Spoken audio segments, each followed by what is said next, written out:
വളരെ അപകടകരമെങ്കിലും തിരക്കേറിയ ജീവിതത്തിൽ എൽ.പി.ജി. ഗ്യാസ് ഇല്ലാതെയുള്ള പാചകത്തെക്കുറിച്ച് ചിന്തിക്കാനേ കഴിയില്ല. ഇപ്പോൾ എൽ.പി.ജി. പാചകവാതകം ഏറ്റവും അധികം ചർച്ചയാകുന്ന സമയം കൂടിയാണ്. ഇറാനിൽ നടക്കുന്ന ആക്രമണങ്ങളും ഹോർമൂസ് കടലിടുക്ക് അടഞ്ഞുകിടക്കുന്നതും മൂലം എൽ.പി.ജി. ഇറക്കുമതി വളരെ പരിതാപകരമായ സ്ഥിതിയിലാണ്.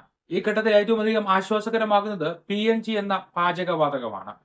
പാചകത്തിനായി ഗ്യാസ് സ്റ്റൗവിലേക്ക് കണക്ട് ചെയ്ത് ഉപയോഗിക്കാവുന്ന വാതകമാണെങ്കിലും ഘടനയിലും ഉപയോഗത്തിലുമെല്ലാം പി.എൻ.ജിക്ക് വ്യത്യാസമുണ്ട്.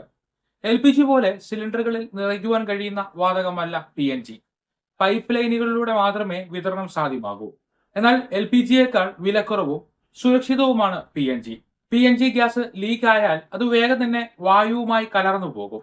കാരണം വായുവിനേക്കാൾ കനം കുറവാണ് പി.എൻ.ജിക്ക്. വായുവിനേക്കാൾ കനം കൂടിയ എൽ.പി.ജി. ഇതേസമയം ലീക്ക് ആകുമ്പോൾ ആ ചുറ്റുപാട് തന്നെ തങ്ങി നിൽക്കുകയും തീ പിടിക്കാനുള്ള സാഹചര്യം ഉണ്ടാവുകയും ചെയ്യും. പി.എൻ.ജി. ശരിക്കും ഭൂഗർഭ പൈപ്പുകളിലൂടെ വിതരണം ചെയ്യുന്ന പ്രകൃതി വാതകമാണ്. നേർത്ത അന്തരീക്ഷ മലിനീകരണം മാത്രമേ ഇതിൽ നിന്ന് ഉണ്ടാകുകയുള്ളൂ. പി.എൻ.ജി. വാതകം മീഥെയ്ൻ ആണെങ്കിൽ എൽ.പി.ജി. വാതകം പ്രൊപ്പൈൻ, ബ്യൂട്ടൈൻ എന്നിവയുടെ സംയുക്തമാണ്. എൽ.പി.ജി. വാതകം ഇന്ത്യ ഇറക്കുമതി ചെയ്യുന്നത് പശ്ചിമേഷ്യൻ രാജ്യങ്ങളിൽ നിന്നാണ്. എന്നാൽ പി.എൻ.ജിക്കുള്ള പ്രകൃതി വാതകം റഷ്യയിൽ നിന്നുൾപ്പെടെ മറ്റ് ഉറവിടങ്ങളിൽ നിന്ന് ലഭ്യമാണ്. ഫ്ളാറ്റ് സമുച്ചയങ്ങളിലും ഹൗസിംഗ് കോംപ്ലക്സുകളിലും റെസ്റ്റോറന്റ് ശൃംഖലകൾ ധാരാളമുള്ള പട്ടണങ്ങളിലൊക്കെയാണ് ഇപ്പോൾ പി.എൻ.ജി. വ്യാപകമാക്കുന്നത്. പൈപ്പ് ലൈനുകളിലൂടെ എത്തിക്കുന്ന വാതകം അതിന്റെ മീറ്റർ വെച്ച് എടുക്കുന്ന അളവിനെ അടിസ്ഥാനമാക്കിയാണ് വിതരണം ചെയ്യുന്നത്.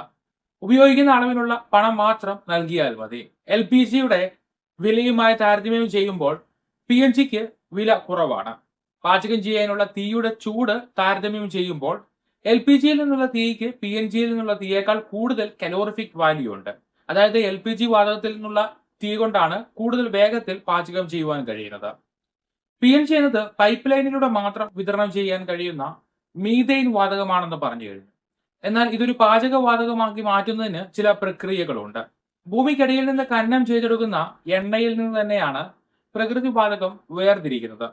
ഇതിൽ അടങ്ങിയിരിക്കുന്ന hydrogen sulphide, carbon dioxide, വെള്ളം എന്നിവ വേർതിരിച്ചാണ് പാചകവാതകമാക്കി മാറ്റുന്നത്. ഖനനം ചെയ്തെടുക്കുന്ന അസംസ്കൃത എണ്ണയിൽ നിന്ന് മീഥെയ്ൻ വാതകം വേർതിരിച്ചെടുക്കുന്നു. ശുദ്ധീകരണ പ്രക്രിയയിലൂടെ ഈ വാതകത്തിലെ സൾഫർ, ഈർപ്പം, ഹൈഡ്രോ കാർബൺ എന്നിവ നീക്കം ചെയ്യുന്നു. ശുദ്ധീകരണ കേന്ദ്രങ്ങളിൽ നിന്ന് പല പട്ടണങ്ങളിലെ ഗ്യാസ് സ്റ്റേഷനുകളിലേക്ക് പൈപ്പ് ലൈൻ വഴി ഉയർന്ന മർദ്ദത്തിൽ ഇത് കടത്തിവിടുന്നു. ഇവിടെ എത്തുന്ന വാതകം കുറഞ്ഞ മർദ്ദത്തിൽ ഫ്ളാറ്റുകളിലേക്കും വ്യവസായശാലകളിലേക്കും ഉള്ള പൈപ്പ് ലൈനിലേക്ക് കടത്തിവിടുന്നു. സ്റ്റീൽ അല്ലെങ്കിൽ പോളിത്തലൈൻ പൈപ്പ് ലൈനിലൂടെയാണ് ഈ വാതകം പലയിടങ്ങളിൽ എത്തിക്കുന്നത്. ഇപ്പോൾ ജനങ്ങളുടെ പാചകവാതക ഉപയോഗം പി.എൻ.ജി. ഗ്യാസിലേക്ക് മാറ്റിയെടുക്കുവാനായി വ്യാപിപ്പിക്കുവാനായി പെട്രോളിയം മന്ത്രാലയം വലിയ രീതിയിലുള്ള സമ്മർദ്ദം നൽകിയിരിക്കുകയാണ്. അപ്പാർട്ട്മെന്റ് സമുച്ചയങ്ങളിലും ഫ്ളാറ്റുകളിലുമെല്ലാം പി.എൻ.ജി. പൈപ്പ് ലൈൻ സ്ഥാപിക്കുന്നത് നിർബന്ധമാക്കിയിരിക്കുന്നു. ഈ പൈപ്പ് ലൈൻ സ്ഥാപിക്കാൻ വിസമ്മതിക്കുന്ന പക്ഷം അവിടെയുള്ള സകല ആളുകളുടെയും എൽ.പി.ജി. കണക്ഷൻ റദ്ദാക്കുമെന്ന മുന്നറിയിപ്പാണ് നൽകിയിരിക്കുന്നത്. രാജ്യത്ത് ഏകദേശം 60 ലക്ഷം വീടുകളോളം പൂർണ്ണമായും പി.എൻ.ജി. ഉപയോഗത്തിലേക്ക് മാറിയിട്ടുണ്ട്. പി.എൻ.ജി. ഗ്യാസ് സ്റ്റേഷനുകൾ കൂടുതലായി സ്ഥാപിക്കുന്നതോടെ എല്ലാ മേഖലകളിലേക്കും പി.എൻ.ജി. ഗ്യാസ് ഉപയോഗം വ്യാപിപ്പിക്കുവാൻ കഴിയും. സമീപഭാവിയിൽ എൽ.പി.ജിയിൽ നിന്ന് അടുക്കളകൾ പി.എൻ.ജി. പാചകവാതകത്തിലേക്ക് 80% മാറുമെന്നത് തീർച്ചയാണ്.